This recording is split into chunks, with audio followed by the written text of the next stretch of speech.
Hello and welcome to Chaos Effect. I am everybody's I am everybody's favorite lefty who annoys everyone on the internet and gets occasionally blocked by senators from PA on Twitter, McLain Hirschspiel. With me, as always, Tyler, who is not blocked by any senators on Twitter. and joining us today, our reoccurring guest. Alessandra, who is also not blocked by any senators on Twitter, as far as I know. Yeah. I should make that my late New Year's resolution. Get blocked or don't get blocked by senators on Twitter. Get blocked. Anyway, yeah, let's see. What are we talking about today? We're talking about toxic masculinity. Something that's not at all a problem. That's pretty toxic of you to say, bro. Yeah, I know. So I know I have some points to start off, but does anybody have anything they want to start off with it right off the bat? If you're a man and you feel like you're attacked by this discussion, please kindly fuck off. Because we're trying to help you, man. Yeah, I guess I would just say that, remember that masculinity is not a bad thing. It's just when, proponents of masculinity are taken to a level that causes harm to other men and to other, people in society, that it is toxic. So it's okay to be traditionally masculine, just don't be a jerk. Yep. Yes, exactly. So because we are a podcast that kind of takes things from the angle of entertainment, one of the things that occurs to me to start with is well, I actually wanted to talk about this, the uncommon kinds of toxic masculinity that aren't like we could go on forever about like the Arnold Schwarzenegger gunning down a half a dozen guys in a movie type toxic masculinity. But I think far less talked about are the more subtle, uncomfortable kinds that I've observed. I don't know if anybody else. And I'm just going to give examples of some platforms that people might not think of when they hear toxic masculinity, and that's The Office, Scott Pilgrim, Scrubs, and pretty much any sitcom with a guy who's supposed to be a nerdy guy. So I want to. I should get into I should explain my views. I feel like there's been a new brand of toxic masculinity to pop up within the last decade or so, which is this toxic masculinity that spawns out of not really I'm trying to think of the word. Not really out of like what we kind of consider toxic masculinity, but almost kind of spawned out of nerd culture to become like this new type of toxic masculinity. Like nice guy toxic? Yes, there we go. Nice guy Um, toxic masculinity. Okay. One of the biggest perpetrators of that is in recent years is the Big Bang Theory, which is I the knew show you were gonna say that. I hate with Yep. passion, because every single one of those main characters is problematic in their own right. Yeah, so do you want to expand on that? Because I hate that show so much that if it's on the TV for like more than 3 seconds, my eyes start bleeding and I have to leave the room. So that show I have, it's one of those things that's like always just on TV. So I've seen quite a bit of it. Um, it's like on the surface, like a harmless whatever, but at the same time, it's so it plays into like every single like nerd stereotype in a bad way and plays it up like this is good behavior. Like I don't know which character to start with. um but to sum it up essentially, is they can get away with uh some really not cool behavior, but because they've been victimized at some point or because of their personalities, it's either played off as a joke or excusable because like, oh, they're just like nerds that have no social cues, it's whatever.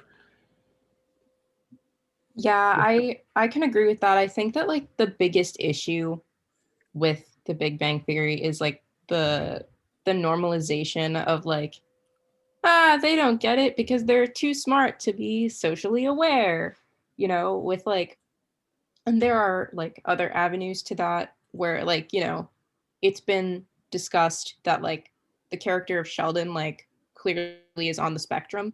And that's different because that's like a neurological difference that prevents someone from understanding a social cue the way that like a neurotypical person would. But you take Leonard, Howard, and Raj, and it's like they're just being creepy. They're just being weird. And I will say that like I don't hate the Big Bang Theory. When I was in like middle school, I really liked it because I like nerd shit. So I was like, oh, a show that, they talk about Star Wars and science that I don't understand but think is cool. Like, nice. And there are, positive aspects. For example, like Amy is arguably one of the smartest characters on the show, and she's a woman. However, that does not like balance out the fact that there is this like weird kind of like sexual perversion that comes from like all of the characters, and just ah no end to that sentence. Yeah. I find Leonard and Penny's relationship really weird. Horrible. Like I hate it.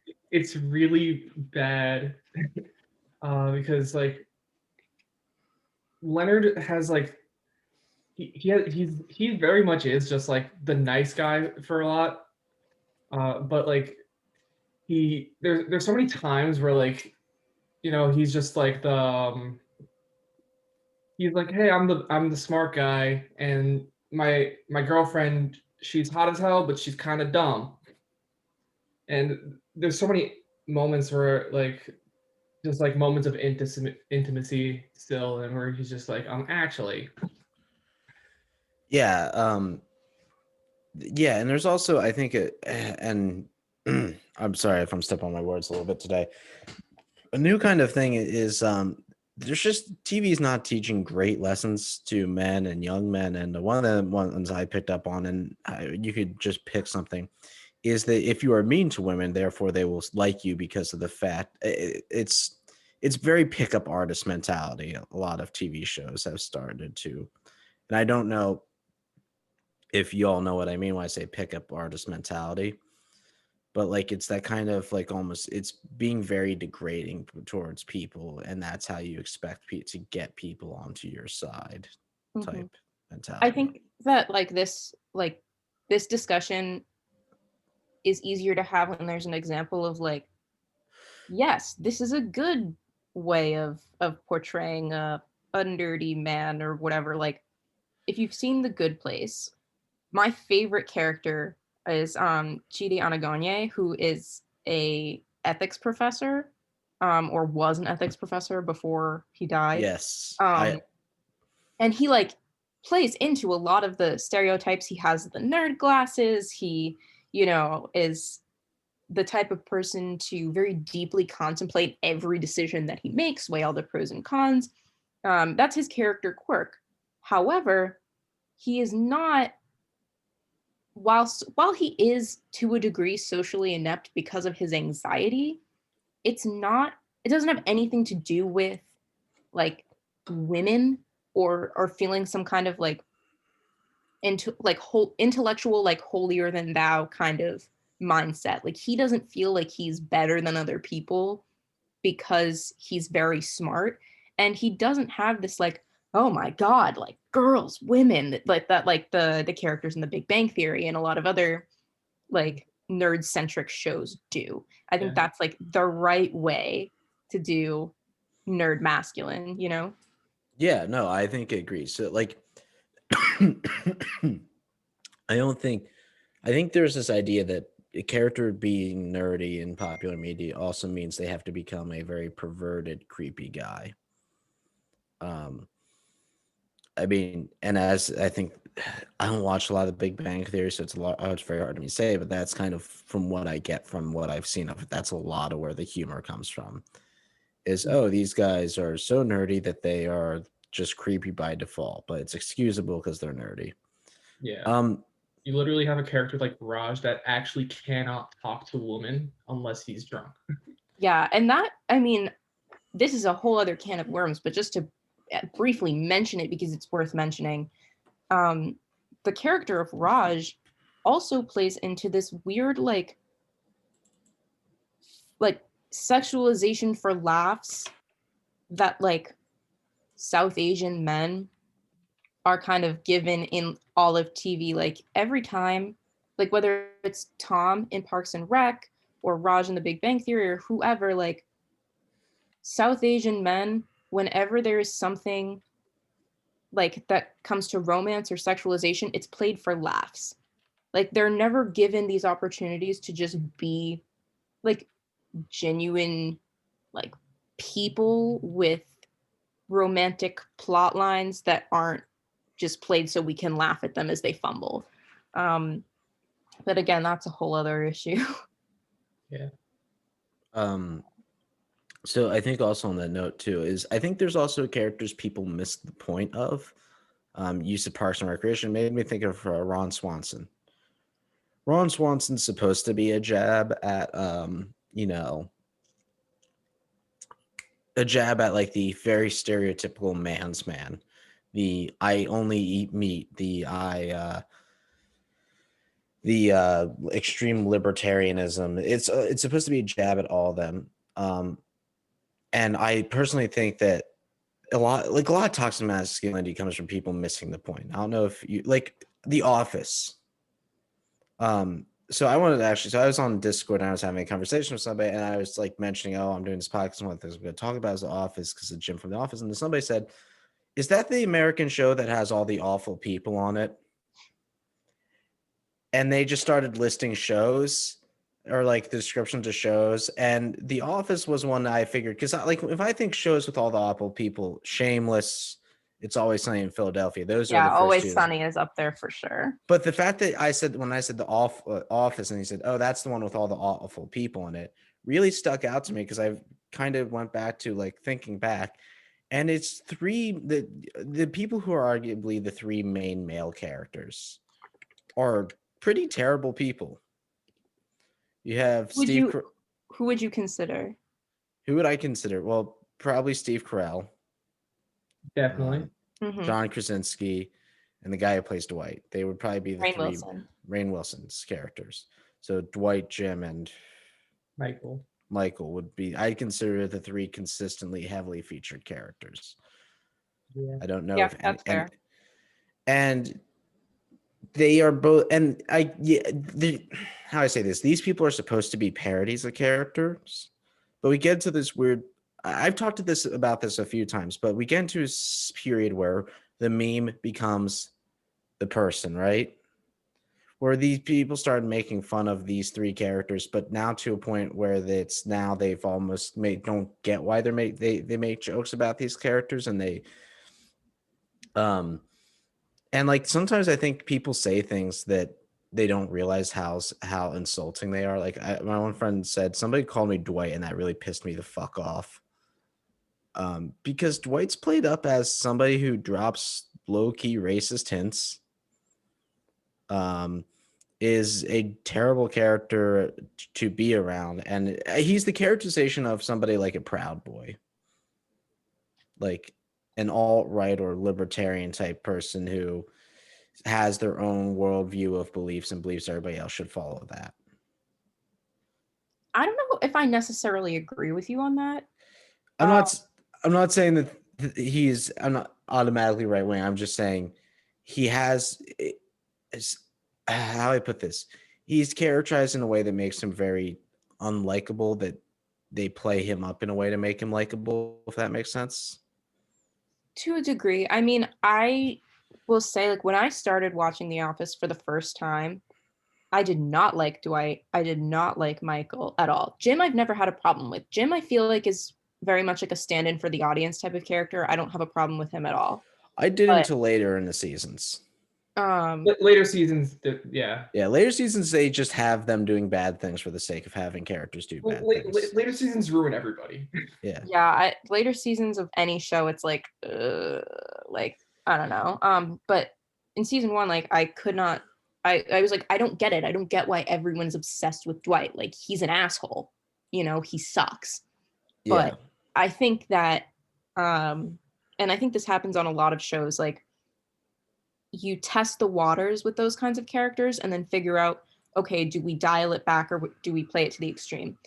And I think Michael and Dwight's characters, in like, along with the fact that they were actually developing like as people in the show, the writers kind of knew like, okay, this is the line. This is the line that we are going to approach that we cannot cross. And conversely, Kelly Kapoor in season 1, I thought was dope. I really liked her, but as things progressed, she just got more and more annoying, and they took that to a greater and greater extreme. And I was like, I can't stand this character anymore.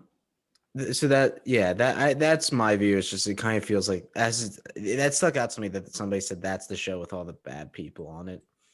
They really so the other thing that I wanted to talk about is the view of masculinity being tied in with violence in culture. And this is something I came across with by actually just watching a documentary talking about two really sucky communities. One being the incel community. Do I need to explain the incels? No. Nope. And the other being like kind of the pickup artist / alpha, beta, whatever community. The ranking of tier system belief community. It's like the two ends of like the spectrum of Right. like being a man. And one of the things they said is the tie-in of violence with masculinity. And one of the examples that came to mind is, weirdly, they used it, and I kind of took me a while to think of this, is John Wick, he's a cool character. He's a very silent character, but he's also given no other characteristics besides the fact he's lost something and he's good at killing. Yeah. So think about it this way. You have a character who might seem appealing to somebody to relate to because they themselves are very quiet. They themselves don't quite feel like they fit in. But the only thing that they see this character do on repetition is incredible acts of violence. So that's the only character they're relating to, because they feel that they relate to this character being removed from society and also being and then also kind of being an outsider. But then they're watching, and then they think, oh, well, maybe I should be taking a role in violence like that. And that leads to these unhealthy obsessions with things like guns and violence, and the idea that vigilante justice is the only way they can get it becomes like a mindset where the idea of, because I'm an outsider means I have to have a perpetuation towards violence, becomes a belief system that young men develop. Yeah, I mean, I think that violence is definitely a huge kind of proponent of that. I mean, you see it in like everything. It's like, I mean, I guess in old school masculinity, not that it's gone now because you still have stuff like John Wick. And I should I should say, I love John Wick. It's my favorite movie. It's one of my favorite movies. But yeah, and that's totally fair. And I think that this idea of like solve your problems with violence can come from this kind of idea, not necessarily that like, killing is cool, but like more the sense of, to be a man, you have to be strong. And not only that, but you cannot show weakness. So the way that people show their feelings that could be characterized as weakness, their pain, their frustration, is by acting violently, which is perceived as an act of strength, which is why you have people who think, the alphas that you talk about, like beating the shit out of people who they perceive to be weak, easy to prey on. And you have the incels, those people who think that they're entitled to all of these things, who decide to go and shoot up, schools or massage parlors or whatever, because they are choosing to take an avenue of perceived strength to dispose of their pain and to express that pain instead of showing weakness in a way that's constructive or healthy. Yeah. So that reminds me, there's the incel Joker meme, which is something that has been out for a while, that these young men relating themselves to the Joker, mostly the Nolan depiction of the Joker. And Alessandra, I heard you laugh, so I feel like you absolutely know what I'm talking about. Oh, I But, do. like, I know exactly what you're the saying. edgiest fucking cell. And I feel like a movie that kind of we got a Joker movie, which the media played up was going to be like this incel anthem movie, and because people failed to know the difference between a hero and a protagonist Mm-hmm. Yeah. versus I and I still haven't seen um Joaquin Phoenix's Joker, so please don't spoil it. well, Tyler, you seem like you have some things to say. oh no, I was just gonna say I remember when that movie came out, everyone was worried about like a mass shooting at the theaters, but ironically, I think Frozen 2 had more violence in theaters than Joker, because I think there was like that one attack with like the machete. Wait, what? Yeah, there was like a fight between like a couple girls in Frozen 2 the same week that Joker came out. Yeah, that did happen. I actually remember that. Yeah, and I was like, wow, would you look at that? But because you asked not to spoil Joker, it makes discussions about the movie pretty difficult. Sorry. Yeah. I But I would say it's worth like okay. I have very mixed feelings about that movie. I would say it's worth it just to see what's up with it, but I don't know if I could recommend like it as like, yo, this is one of the greatest movies of all time. no, it's not. It's very much not. But I think talking about around it is the expectation that we associate mass shooters with the Joker. It started from this kind of weird thing that happened very much after what Batman movie is that has the Joker in it? Dark Dark Knight. Knight. Dark Knight, which was this kind of the first inklings of what we come to call incels now. These like very lonely, very antisocial men starting to believe that they have a different view on society than everybody else, and therefore they believe that because they have an outlooked view on society, that they should take it into their rights to change society or something like that. Which Yeah, it's this like, oh, you're special, sweetheart. Like, it's all of the other people. They're the problem. Like you like that whole bullshit mindset. Like, I was gonna make a reference that I can't make anymore, but basically it's just like, you, sorry, are not special. Everyone is special in the sense that, like, oh yeah, like you're unique and you are you and there's no other you on the planet, but you're not special in the sense that you are like more profound or more deserving of anything than anybody else. And I think that that's kind of this like kind of the narrative that things like the Joker obsession kind of play into, of like, oh, like it's society's fault that you're, you know, not having sex, or that you don't have any friends, or that you're so upset all the time. Like, it's not your fault. The only proactivity you have to have is making everyone else pay. Like, Yeah. fuck off. I was watching a video about the Joker movie. And it was a video from, I think it was from Wisecrack, comparing Joker to Parasite. It's like about class structure and how those movies portray that. And in the comments, I found this one gem that says, "Wait, we were supposed to stop sympathizing with the Joker at the end." And not going to spoil anything that happens at the end, but yes, you were supposed to stop sympathizing with the Joker because he's a bad guy. He fucking murders people. Here though, I will not play devil's advocate necessarily. I'll play like purgatory's advocate to this, in the sense of, I believe that no matter what or who you are watching, if they are portrayed as the main character, you'll probably be on their side, because they are the person who you kind of are forced to follow and align yourself with in some form or fashion. Take, for example, Mad Men, the series. Don Draper is a bad person. He's a womanizer, he's a sexist, he's a racist, he's a homophobe, he's a bad person.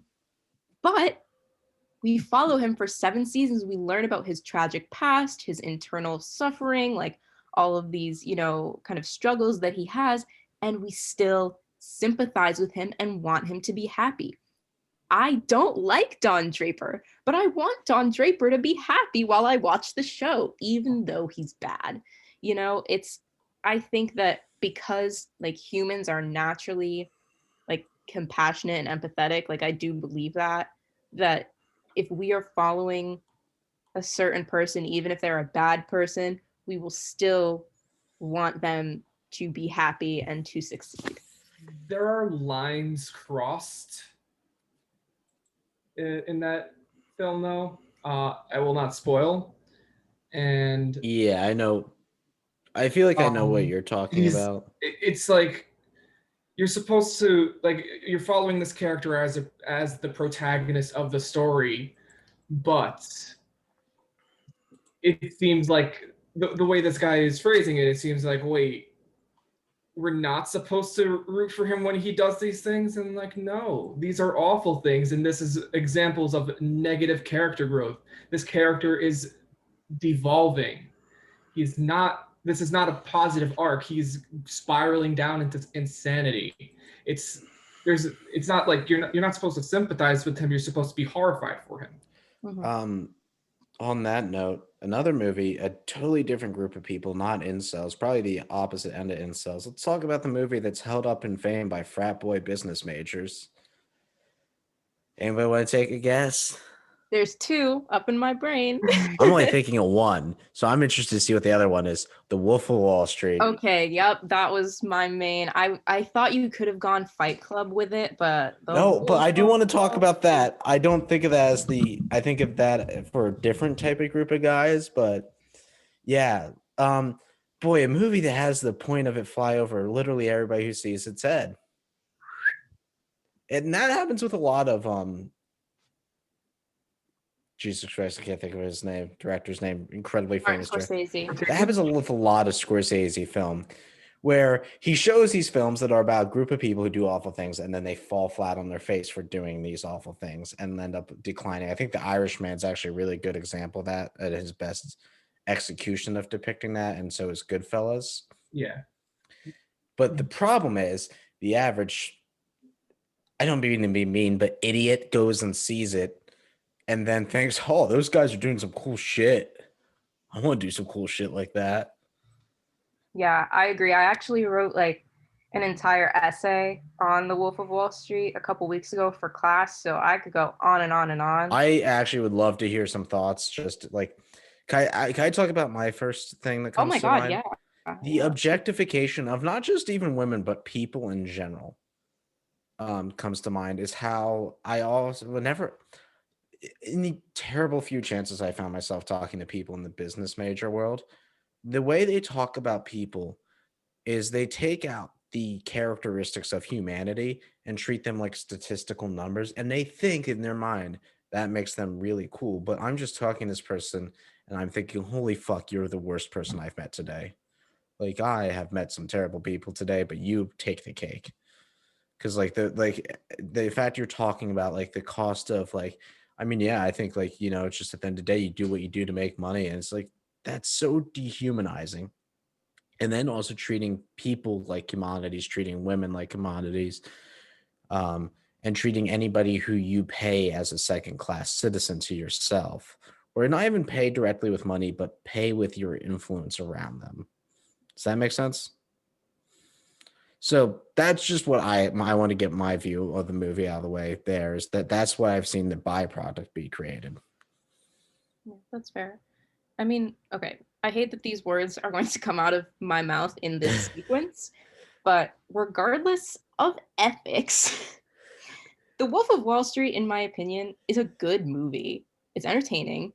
It very, very masterfully employs like cinematic techniques, and it deserves a lot of the praise that it gets from critics and from fans. However, I don't think that it was executed properly for the message it was trying to send. Like, we follow Jordan Belfort through all of these like years and years of downright disgraceful things over the course of 3 hours. And yet, the moments of greatest development happen off screen. Like, okay, so if you take like Scorsese's probably most, if not one of his most famous films, Raging Bull, like it's really, really similar. It takes like the typical like Scorsese thing, like objectively bad man does objectively bad things until it catches up to him. And by catching up, I mean hot woman does not want to have sex with bad man anymore. Um, difference being, you know, Belfort and Jake LaMotta are like very different people, very different careers, you know, et cetera, et cetera. But they're both bad, I would say. They both like engage in very hedonistic lifestyles. However, like Jordan Belfort, like gets off of everything that he does, like with like barely a scratch. It glazes over his sobriety process, it glazes over his time in prison, and like everything that kind of should make you happy for him when we find out that he's now like a motivational speaker that's helping people. I found myself at the end of the movie being like, well, when did he suffer? Like he deserved to, you know, like Yeah, he's a I think I liar, heard something. He cheater, said he was kind. he's a woman beater. He sexually assaulted his wife. I think And we just never see him face the consequences. It's just like, oh yeah, like jail wasn't that bad. I actually kind of had fun. And then it's like, oh, he's doing great now. And I'm like, no, we didn't get the Schadenfreude we deserved. Where is it? Yeah, Oh, I'm getting feedback on somebody's. No, never mind. I am very much a believer of it's not my kind of movie. I will straight out say I've not been a fan of the party movie, if that makes sense. And it just seems like one long party movie to me. Fair. And I just given how everybody describes it. Even with like the other movies, like I know you mentioned like Goodfellas and The Irishman, which are other Scorsese films that a lot of people hold in very high regard. The Irishman definitely hammers the message home a lot better, but because that's a much more, not only is it a longer film, it's a much more contemplative film in that regard. But especially a film like Goodfellas, a lot of people say like, "Oh yeah, that's my favorite film," but a lot of the people that are saying that it's their favorite film is like, "Oh shit, gangsters doing cool shit, they're killing people and whatever." But what that film is really about is how that life is really tears people apart, and the damaging toll that it takes on well, like Henry Hill, who's Ray Liotta's character, is essentially he's a very good guy in the beginning of the movie.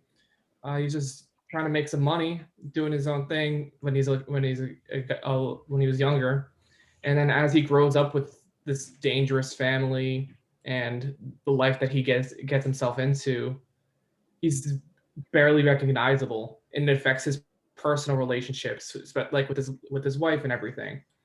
And this is how violence affects people. It's not like he just goes and shoots a person and he's like, all right, gotta go home, wash my hands and say hello to my wife and kiss her every night. That kind of life not only leads him into a bunch of distress, it leads him into damaging his personal relationships too. Yeah. But Henry Hill, if you ever hear an interview with him, he is a very sad man. He's realized that he destroyed his life and he regrets everything he's ever done. And I don't think he likes the fact that so much of what he did as that person has kind of been glorified in that movie. Mm-hmm. I remember hearing him talk about it, and he sounded kind of like somebody tried to talk to him about the movie. It just sounded very like, he's like, yeah, it's a good movie. And he just sounded like he wanted to get over it really quickly.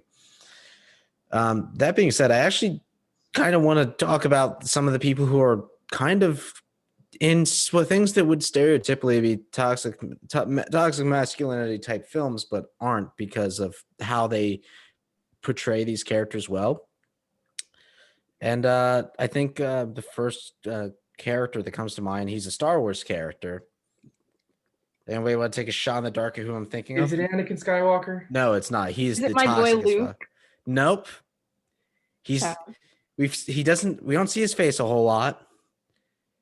And he travels the galaxy with a baby. Oh, I haven't watched it. Mandalorian. I'm sorry. I'm Uh, the worst. There's no Can I excuse talk for about that. it in very vague Yes. generalities? Next time you have to like vet me for like things that I haven't watched. I really need to start doing that, but I'm not a good podcast host. I feel like we should get this a point. I put like most of my effort into it, but I'm still not good at this. Basically, they've kind of turned what is like a usual Western story of a guy like going across the galaxy shooting people in the face on its head by adding the dynamic of this man being sent into a fatherly position all of a sudden. And they don't use his fatherly position in ways I've seen other movies where it's you almost use this leverage to help him get a woman, or it's used as a thing to drive his violence farther. It's instead used as it gives this person a very big sense of purpose of feeling. It's a very nice story about somebody feeling the need to protect something and learn to care for something more than themselves or outside of the life they've lived. And now the other one that comes to mind is a character who's part of a country of people from toxic masculinity, a character from Avatar, Uncle Iroh, making his return. Because I feel like we need to do a duty whenever Uncle Iroh comes up. We have to do on an episode with Alessandra. Yes. Let's think of the Fire Nation as a whole. If you were to think of the most like toxic masculinity place in the world in that universe, it would be the Fire Nation. Yeah. I mean, like I think Fire Lord Ozai just like covers it for everyone. Yeah. To be honest. His whole thing is strength at all costs.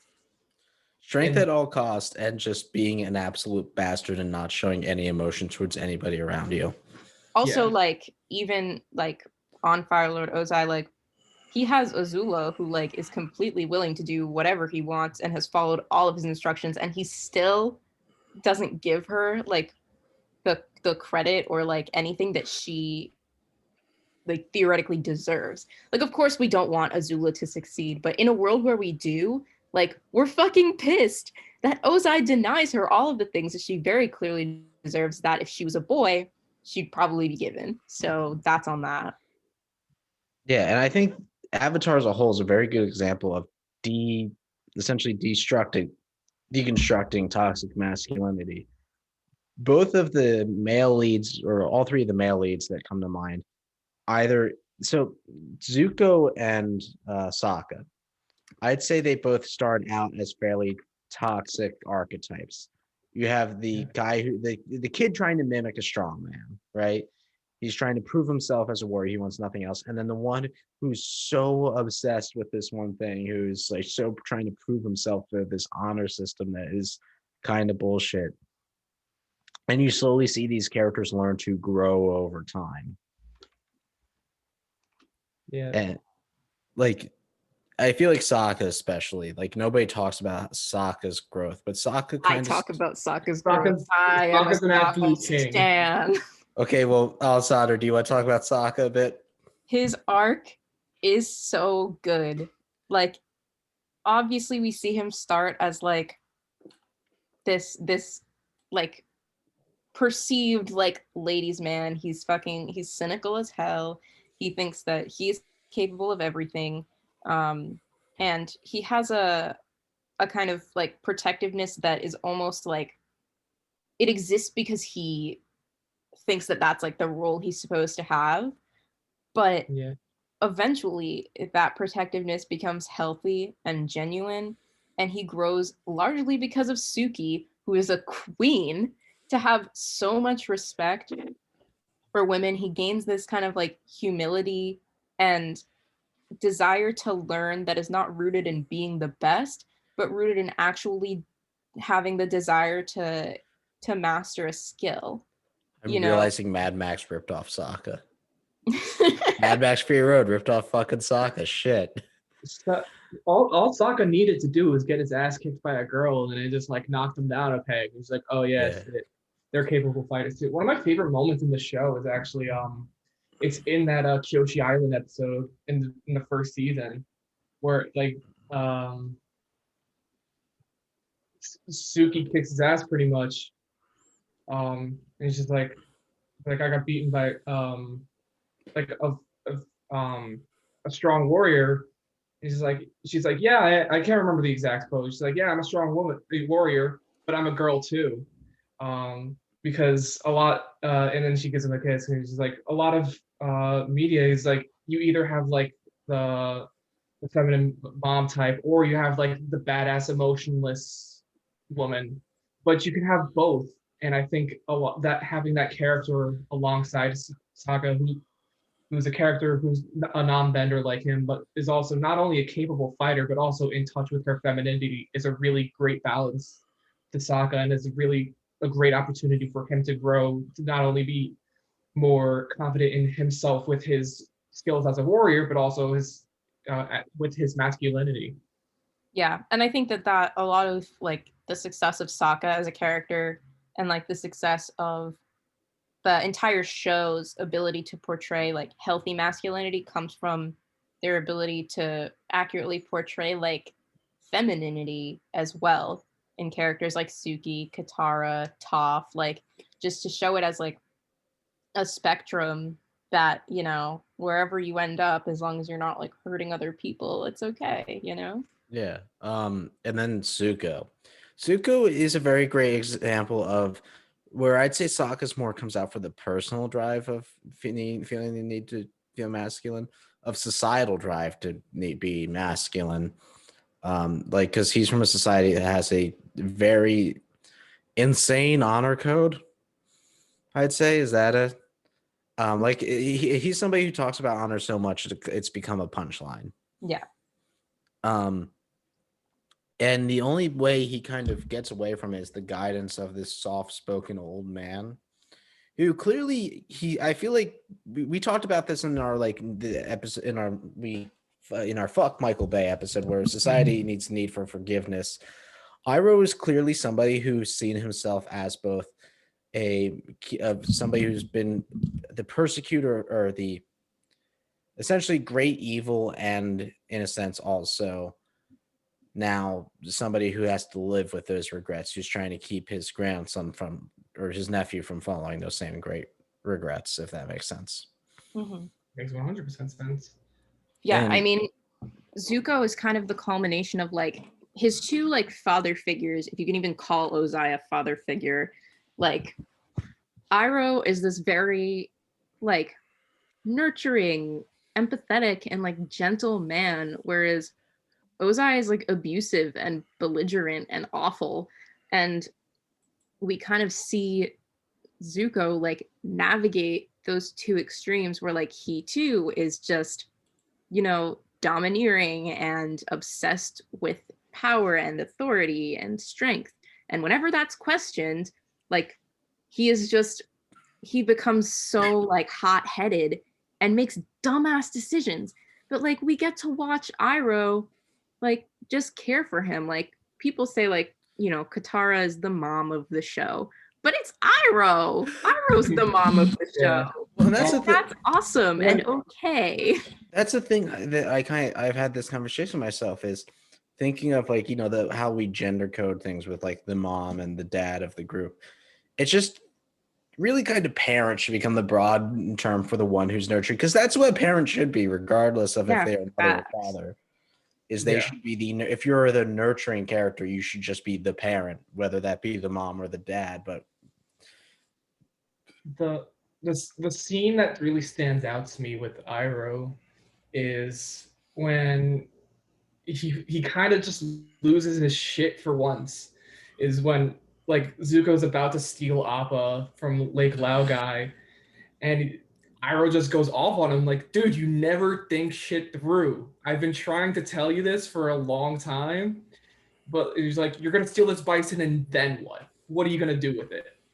And as much as Iroh is this gentle figure, he still has the capacity to like understand that like sometimes there is a line and you have to step in, and sometimes people just need sense talking into them, and at that moment he did.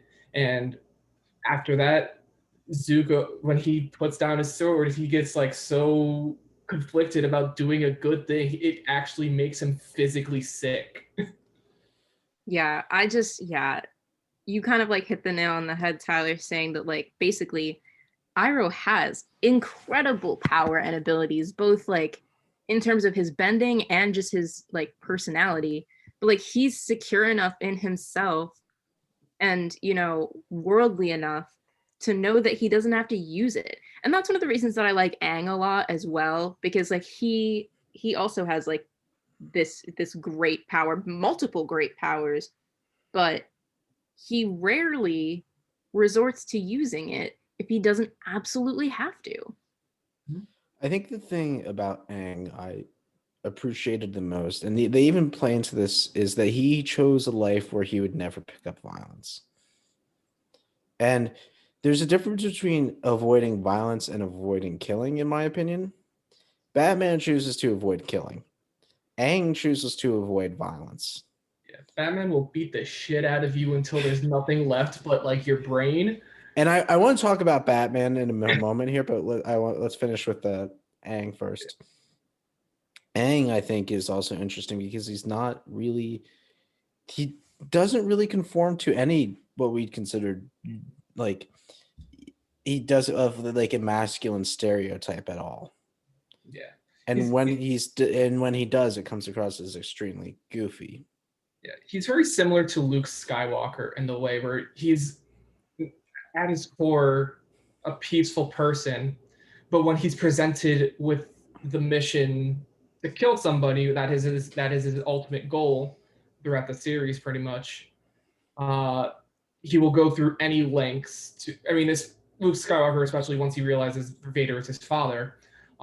Spoilers there, but they try, no matter how many times their mentors and everybody tells them like, yeah, the only way out of this is you have to kill this person, they will do whatever possible to make sure that is the last option. And they succeed in the end because not because they just beat the shit out of the guy too much, it's because of their heart winning battle.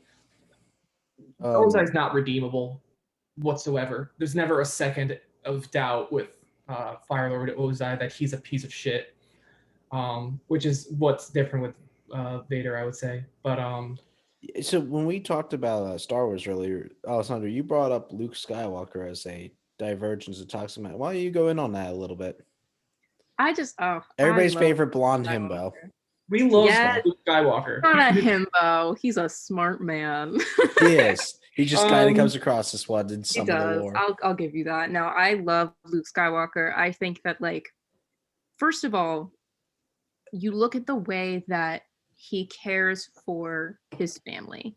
Like, a lot of people would expect an 18-year-old guy to be like, fuck you, Uncle Owen, like, I'm gonna go do what I want. But he understands the fact that, like, his family needs him and is therefore willing to, like, put himself aside, which is not necessarily like an overarchingly healthy decision, but like he's not selfish, which is the first thing. Like, a lot of like the toxic traits that people have are rooted in selfishness, which I don't think that Luke Skywalker has a selfish bone in his body. Everything that he does is for the benefit of, like, the greater good or the people that he sees as, like, you know, redeemable or worthy of help. And he doesn't cut off that worthiness with a line of, like, good and evil. I believe that even if Vader was not his father, if he saw that redeemability in him, he would have tried to help him. I don't think that the blood tie necessarily makes or breaks that situation. Additionally, he comes for Han's neck, like, every time, like, Han tries to do, like, say something or do something that, you know, is problematic. Luke checks him as long as Leia's not there to do it, which I think is great. Yeah. I don't know. He's a sweetie pie. I love him. I And I love love Mark I Hamill. love Luke, and I think that's why I think Anakin works so. I'm actually going to praise the prequels. Surprise, surprise. This is a rare occasion. But I think that's Luke being such the good guy that he is, and having that selflessness to him, is why I think Anakin Skywalker is a great example of an incredibly selfish character, and I think it's a great foil for Luke as the leading man of the series, because well, Anakin is a guy who is good to his. He's a good guy, but almost every single decision that he makes in those movies is incredibly selfish. Especially even when you talk about his relationship with Padme, he doesn't care about Padme because he doesn't want to save Padme because he wants to save Padme. He wants to save Padme because he needs her. He can't live without her. He's codependent on her, and the way that relationship manifests itself is him turning into the dark side because he's striving for this power so he can keep her to himself. He's always been this power hungry figure, and even when he was young, he always had this confidence about him. But the problem with the Jedi is they were never able to keep that in check because they were never. He was like a little bit older. 9 is dumb. I still think it's a bad decision to have him only 9. But they're they teach you to be like closed off from your emotions to avoid having personal connections. And instead of and when Anakin's having those visions in episode 3, they're not like, man, that sucks. Let's help you out there, buddy. I know you're going through a rough time. They're like, forget about it. No big deal. It happens. Yeah, Suck I it up, think Buttercup. honestly, this is my opinion, is that the real villains of the prequel trilogy are the fucking Jedi Council. They are absolutely like the ones that spurred on all of this shit because they're incapable of like taking a pause from these like weird values that they have and extending empathy to a kid who's gone through ridiculous amounts of trauma. Yeah, I mean, yes and no. Palpatine is very much still the I bad mean, guy. Palpatine is Yeah. like the textbook villain, but like if the Jedi Council didn't absolutely suck, then Palpatine wouldn't have been able to like sink his fucking claws into Anakin's brain. I want to talk about something that happens in the animated series Rebels. There's a fight between Darth Maul and Kenobi, and this is where Darth Maul finally dies. This is one of the best fights in the entire series. And what happens is there's a brief exchange. So it's one of those fights. It's maybe 10 seconds in a whole, the actual exchange of lightsabers. Yeah, me. But the fight is not just them dueling blades. You know, it's they talk a bit. And Darth Maul realizes, says, "Oh, you're this old Jedi, blah, blah, blah." And how it goes is he realizes that this great Jedi warrior has been sent to protect something on this desert planet, this planet nobody cares about, that ages people in 20 years like fucking heroin, apparently. And he realizes that he's protecting something or someone. They duel, and then he realizes what it is, and then he says, "Will he avenge us?" And I've seen some people, it's like, oh, that's Darth Maul missing the point. But I feel like that might have been a moment of thinking, is this battle of personal ideology we've had with each other been pointless?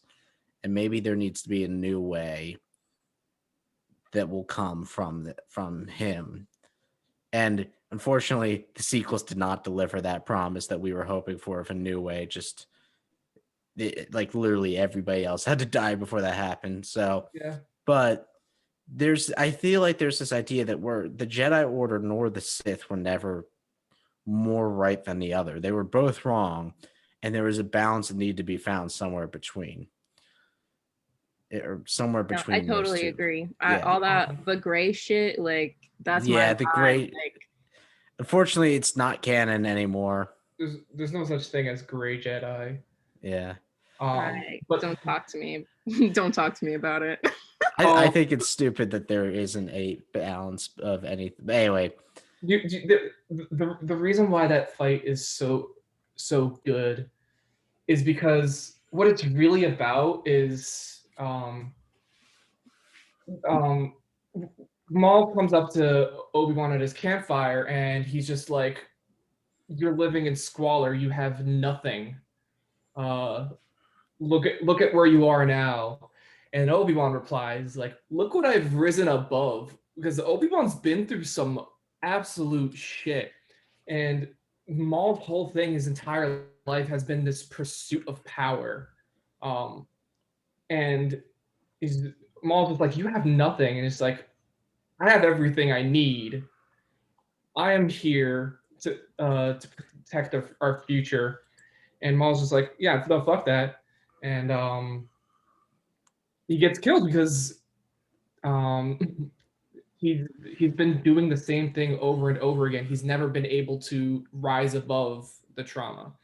Not one, like throughout all of everything that Obi-Wan has been through, not once has he ever, like, he's lost loved ones, he's lost his brother, he's lost literally everybody, but not once has he been tempted by the dark side. This is getting it's getting a little bit off topic here. yeah. I think So really I'm sorry to put a kibosh, but I do want to talk about the more toxic masculinity before we end the episode. And I want to talk about superheroes because my fucking man Batman has gotten the worst treatment by some of his fans in the world. Because Batman is played stereotypically as he's just a dark and edgy guy who wants nothing more but to beat the shit out of everybody around him, right? That's not the Batman I know. And this isn't like, well, no, in this very no. Batman is a guy who has deeply personal connections with people. People say, oh no, Batman's who he really is. No, he is, yes, he's this dark loner, but the people he has connections to, those connections are very genuine. Clark Kent is legitimately his best friend, and Clark Kent I'll talk about in a moment. All the people who have taken up the title of Robin, Batgirl, Batwoman legitimately are a part of his family to him. He has at this point, I think, like 10 children by the fact of all the strangers he's adopted. And he's been through turmoil, keeping them safe and having realized fucking Jason Todd was shot in the head, or no, got blown up and then brought back to life. Jason Todd's a whole thing. He got beaten to death by the Joker with a crowbar. No, he got beaten with a crowbar, then blown up with his drug addict mother who sold him out to the Joker. Yeah. You have Dick Grayson who watched, and the Batman, I think his relationship with the Robins is overlooked because it's clearly not as cool as this loner beating the shit out of the mentally ill in Gotham, right? Mm-hmm. But the thing is, without the Robins, I think that gets rid of a real core of who his character is, who he's trying to make sure that these people don't become his mistakes. That's why Nightwing is, there's a whole video essay. I'll link it in this YouTube video. Nightwing is his greatest success because, much like him, Nightwing lost both his parents to crime, but he teaches that rather than getting revenge, getting the satisfaction of revenge, essentially putting that person in the grave, instead to kind of embrace the idea of like, well, what if you do justice the right way? You don't do it out of anger and spite. You do it because you know it's the right thing to do, and you don't kill them or maim them for the sake of getting revenge. You put them behind bars and let the legal system do the job. Then you have Jason Todd, who's this failure who doesn't do any of that, and as on. But I don't like Batman only being thought of as the dark, brooding psychopath who just beats the shit out of people. Or if you're Zack Snyder, the absolute madman murderer. Just mows people down with a machine gun. Exactly. And then on the other hand, you have Superman, who's another one that I feel like gets incredibly misinterpreted. And we talked about Superman we talked a lot last episode, but I just want to say this. People think that, oh, he's actually Superman who he really is. No, he's, as we went over last time, he's Clark Kent. He's the dorky farm boy. The only thing he plays down is his physical strength. He's still the dorky farm kid from like Missouri or wherever the fuck he's from. Kansas. And then now let's talk Marvel briefly. Tony Stark, I think, is an example of a character going from the most toxic masculine paragon to, at least in the MCU. Comics, Tony Stark, I have some different feelings about. Comics Tony Stark is just like a big dick. Is an asshole. But in movies, he develops, and that's yeah. really important. I think one of the things that, like, really kind of shifts things for Tony is in Iron Man 3 when he has like PTSD and he gets the nightmares and the panic attacks, and like he has to work really hard to lessen the effect of that on himself and on his loved ones and eventually overcome it. And like, honestly, I'm surprised he didn't have PTSD in the first Iron Man movie, but whatever. I think that the evolution of Tony Stark's character goes hand in hand with like the accurate portrayal of like mental health issues and like the way that they also affect men, you know, because men are really, really widely affected by mental illness. And it's one of those things that is so rarely addressed. Like, there are more, you know, suicidal women in the world than there are men, but there are more successful male suicides because men tend to use things like guns that like get the job done, you know, irrespective of, you know, other elements. But there's also the aspect that men are much less likely to seek help. Or they're much less likely to open up about whatever they're going through or have any mental health issues addressed. So when you have all these unaddressed issues, they're just going to pile up and to the point where it's just, you just can't take it anymore. Mm-hmm. Every movie with Iron Man is a battle against selfishness. Yeah. But for different reasons. I literally believe there are very few movies. So Iron Man 1, it's him trying to rise above himself and self-profit, self-gain. Iron Man 2, it's him trying to not... Essentially, it's more of rather mental illness than how a lot, I think, men tend to act when they're physically ill. Is almost going on like this, essentially kind of a suicidal bout because he feels like he's lost a part of himself. It's almost like somebody dealing with a midlife crisis. And then, as you said, Iron Man 3 is mental health. Civil War is a really interesting one, though. Because I'd say that's, as much as it is a Captain America movie, it's also very much an Iron Man movie. It's him dealing kind of with a different kind of selfishness of he's angry with himself, so therefore he kind of feels that everybody else should feel upset about this thing that he did that happened the same way everybody else was upset. Or the same way he was. Everybody else should be just as upset. Yeah. And that leads to the whole Sokovia Accords, which then also leads to, you know, how he personally feels about essentially wanting to kill Bucky because Bucky killed his parent, which is a very real thing, but it's that also that thing too of, I talked about Batman is the character who believes in justice in the right way, which is delivered at the hands of the law, rather than at the hands of his own personal vendetta. And then there, in my opinion, is the greatest critique of toxic masculinity that, as Jordan Belfort in Wolf of Wall Street just over everybody's head, the Punisher. What a guy. The Punisher is a character who gets idolized by the worst of our society. I like the Punisher. And let me explain. Because he is absolutely miserable all the time. He hates himself. I think I've said this. There's no end game for the Punisher. He's doing this till he dies. His hope is that somebody kills him while he's on this vengeful mission of his. Mm-hmm. And that's the thing I think people miss, is where people think he's serving justice. He's not. He's on a suicidal mission to get revenge and serve a crusade and the best outcome for him is somebody kills him. But he's just too damn good to be killed.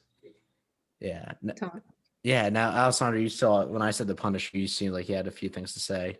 Oh, I just think it's like really funny it's funny to me that like he is like a vigilante, quite simple. And I just it's ironic to me that like, you know, so many, you know, like Blue Lives Matter folk and just people in that, you know, sect of our society tend to like worship this dude. Also, I saw once a car in the Staples parking lot that had like spikes on its wheels. It had the like it was basically like, decked out like as like a Punisher car. It was actually really fucking cool. But I was like, I wonder if that person gets it. Probably not.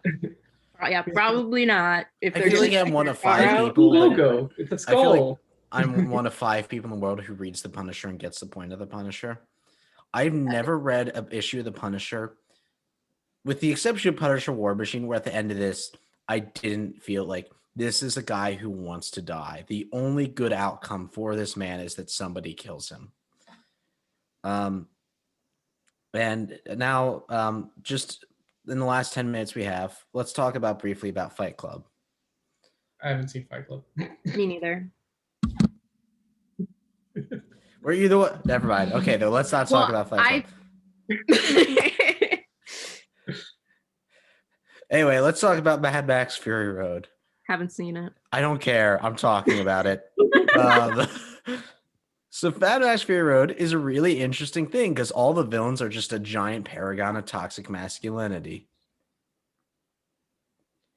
Like, so for example, all the villains are roided out, shaved headed, kind of in shape, kind of not in shape dudes who want nothing more but to die a glorious death in the name of either their religion or for the glory of, you know, getting to die. The writer said he was inspired by the culture he saw develop in young men in America after 9/11. Before that, they were supposed to be called Death Boys, but then he changed the name to War Boys because he saw the effect of what kind of culture was breeding in the military, in our post 9/11 military. The main characters are Max, who essentially by having to live, but essentially by the idea of on this basis we talked about, like the Punisher, has become unhuman. He's basically no more than a feral animal.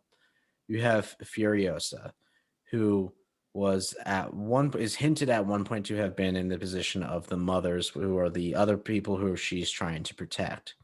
So therefore, she is like the leader of the mothers. And this is a weird journey, and hear me out, where it's the journey of Max becoming accepted as a mother. And let me explain this why it is. There's a lot of paragons that can be made too. There's a wisecrack video that does a better job on it, but there's a lot of paragons that are symbolisms from motherhood throughout the entire movie.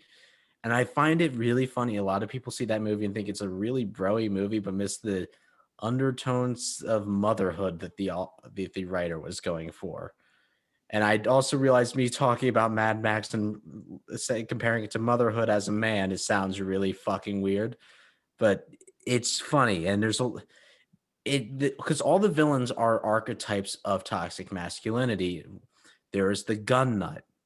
There's the dude who's obsessed with nothing but his legacy, and the businessman. And then every other dude is this car-obsessed, roided out psychopath, obsessed with nothing more but this violent death. And the main characters are a group of people who are seeking a world of peace and a green place, quote unquote. And that's just like my brief synopsis, trying to wrap up this episode and end.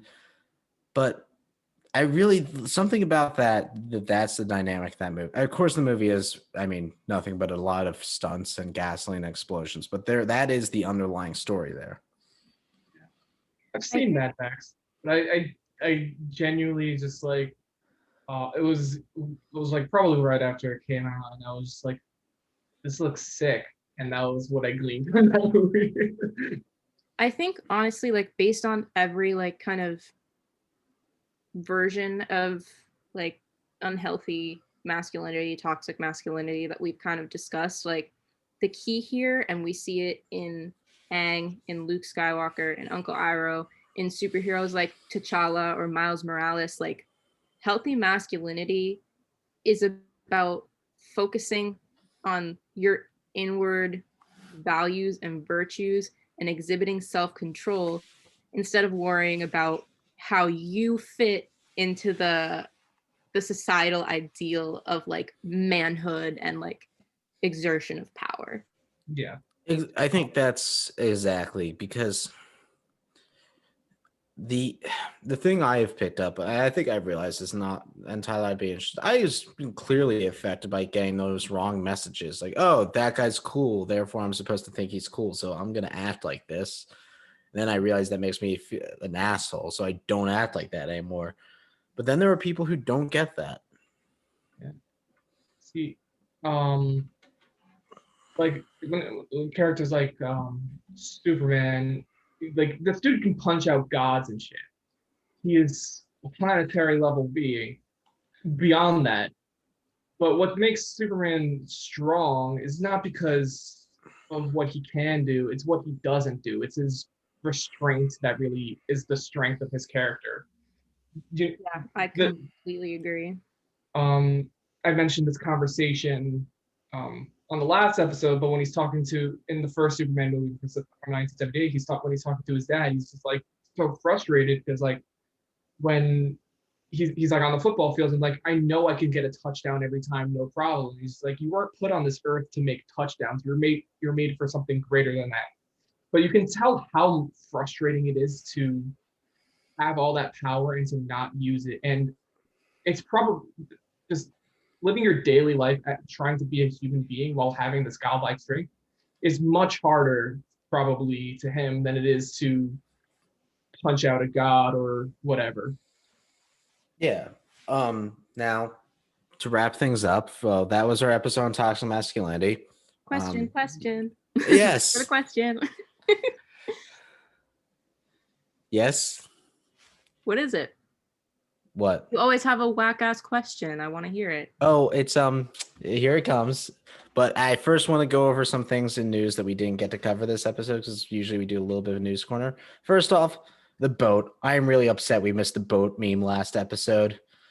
The fucking ship stuck a canal. And then also the realization of the captain after him had the moment to make the funniest decision in the world that would also put his career in jeopardy. Should have Which done just it. I gets- would have done it. You wouldn't even have to pay me to block the Suez Canal. I'd A fucking second pay for it. time right after they opened it again.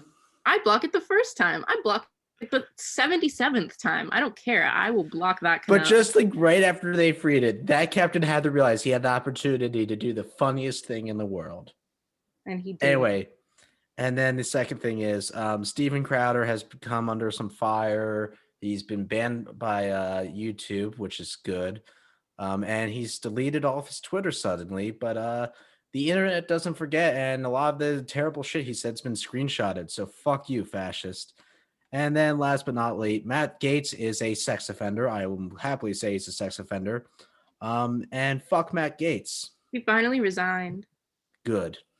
Yeah. Thank God. Now he just should do the right thing and floor Pontiac into the ocean. And last but not least, our question. Which male and female characters do you think are the best examples of good paragons people should pay attention to Like in anything? in anything? A male and a female character. Fuck. Or a non-binary character, but I can't think of that. Or There's any not that gender many of character. those. Yeah, unfortunately, film only knows two genders, which there are more than. That's my my male character what? is- my male character is easily Steve Rogers. That's my man right there. Well, now I gotta think of something else. I'm trying to think of my female character.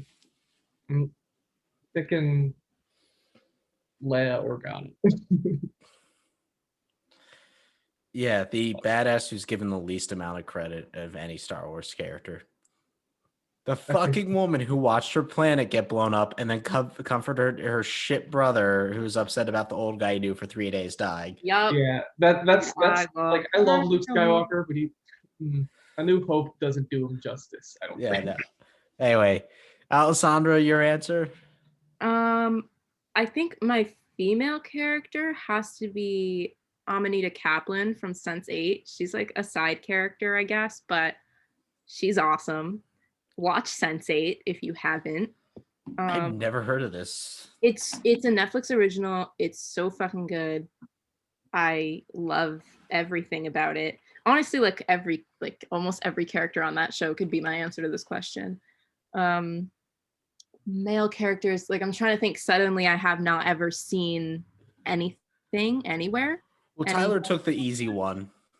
Yeah. How can I? My male one is if you've seen Dead Poets Society, fucking John Keating, Robin Williams character. Absolutely. Robin Williams characters are always good to pick. Yeah, well, if you want to hold that opinion, don't watch Insomnia because he's a great villain in that movie. Why is it whenever I say something like that, somebody instantly proves me wrong? Because I'm a god, McLain. It's like I just walk into like boxing gloves and boxes all the time. It's okay. That was like a statement that should have been safe for you to make. I just happened to have seen a really obscure Robin Williams movie. Anyway, so my answer is, because Tyler, the motherfucker, took my answer, is actually I'm between two guys, Din Djarin or Batman, but how he's fucking depicted in the comics, because he's legitimately a good parent. And he should be who fucking dads strive to be. He's a single father who actually cares about his fucking kids. He's not just some cold-eyed psychopath. Fuck you, Christopher Nolan, for depicting him wrong. Sorry, Mr. Nolan, you are a fantastic filmmaker. I just don't like how you depicted Batman. I'm sure he'll be really Good happy. movies, though. I'm sure if he hears this, Christopher Nolan, if you hear this, hi, can I have a job? Dead ass, bro. If Christopher Nolan hears this, I don't know how we have this few listeners. And then for I'm actually having trouble thinking of a female lead, because I just suddenly realized how many movies I'd watched that are completely male leads. Wow, shocking. The film industry is absorbed by men. I could give you some if you need. I want to say Furiosa from Mad Max, but she's unfortunately one of those paragons that I also realize is kind of a character that would have been a man in most scripts rewritten to be a woman. Yeah. You also took my fucking answer for female character, Tyler. Damn. Tyler, who's your female character? I like blacked out. Oh, it was Leia. Oh, word, yeah. I mean, Professor McGonagall is great. I've never seen Harry Potter. Well, that's annoying. Read it. Very good. Damn. I'm going to say something, but I want to be specific to both of these two female characters in how the comics depict them. The newer versions of Harley Quinn, because of the fact she is an abuse victim who is dealing with that trauma, who's becoming a hero, specifically in the Injustice timeline, I think that's one of the picks. I think she's a great example of like somebody who's an abuse victim dealing with that moving forward. And then the other one, and I can't insist, this is in how the comics depict them, Captain Marvel. I love Captain Marvel. Because Captain Marvel, I don't think the movies do her as justice. No, I think the movies do her pretty bad. But in the comics, she is the thing we talked about with Superman. Somebody who could literally punch a hole through the planet and chooses not to. Yeah. Yeah, no, this is a safe space for Captain Marvel lovers. Yeah, and that's all I gotta say. You know who else I just thought of? Fucking Elastigirl, while we're on female superheroes. She's great. Great choice. She deserves praise. I think she might be my alt pick.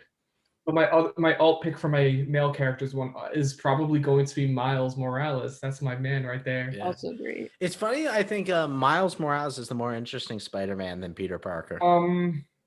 I think it depends on which version of Peter Parker you're looking at. The story is very how I feel about which character is better, it depends on the story specifically. But I think Here's the thing. I think the MCU kind of turned Miles Morales, Peter Parker into Miles Morales quite a bit. yeah, The way the MCU depicts his relationship Peter with Parker. Iron Man and everything. Yo, you know who the ideal man is that you want to emulate is fucking Wally. Just be Wally. Wally. Save the environment. My- Exist with compassion and fight for those you love. My nerd ass was like, Wally West? What? Yeah, that's who I went to. God damn it. No, Wally the fucking robot. Yeah. And now the worst character I can think of that comes to mind is Mr. Fantastic. Fuck that man. Dude, Reed Richards is a bitch. Yeah, like whenever I'm the guy who's kind of like, if Reed Richards dies, this is a bit of a win for everybody. Yeah. Anyway, on that note, goodbye, fans. Fuck, where's the end button?